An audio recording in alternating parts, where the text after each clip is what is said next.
જૂનાગઢના ભાટ ગામમાં પ્રદૂષણ માફિયાઓનો આતંક જોવા મળી રહ્યો છે। વધુ વિગત સાથે જોઈએ ખાસ અહેવાલ। જૂનાગઢના ભેસાણ તાલુકાના ભાટ ગામમાં 150થી વધુ ગેરકાયદેસર ધોલાઈ ઘાટો ધમધમી રહ્યા છે। આ ઘાટો પર જેતપુર ડાંગ ઉદ્યોગોનું કેમિકલયુક્ત પાણી ઠલવતા ઉબેણ નદી લાલ ચોળ બની ગઈ છે।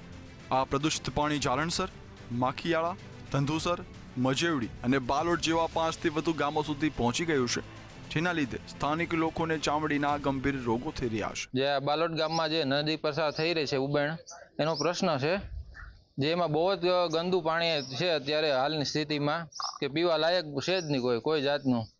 હવે અમારું પાણી અહીં છે ભેસાણ તરફથી આવે છે। અમારી ગામમાં ઉબેણ નદી પસાર થઈ રહેલી છે, એમાં બધું જેતપુરનું ડાંગનું પાણી આવે છે, કેમિકલ યુક્ત પાણી। અનેકવાર રજૂઆત કરેલી છે, છતાંય એકેય તંત્ર કાંઈ ધ્યાન દેતું નથી। ત્યાં એવું કંઈ છે નહીં, અને ત્યાં અમારા 24 કલાક ટ્રીટમેન્ટ પ્લાન્ટ ચાલુ છે।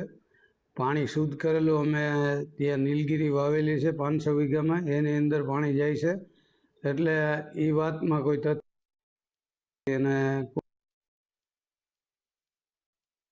કોઈ જાતનું પોલ્યુશન હાલ પૂરતું ત્યાં કાંઈ છે નહીં। તો પણ નદીઓમાં ડિસ્ચાર્જ માટે અમે કોઈ પણ ઉદ્યોગો અને કોઈ પણ જાતની કોઈને પણ પરવાનગી આપેલ નથી, અને અહીંયા જે કઈ ઉદ્યોગ આવે છે એ ઝીરો ડિસ્ચાર્જના લીધે જ એને પરમિશન। આ ઉપરાંત આસપાસની હજારો વીઘા ફળદ્રુપ જમીનો પણ સંપૂર્ણપણે બંજર બની ગઈ છે, જેથી ખેડૂતો પાયમાલ થઈ ગયા છે।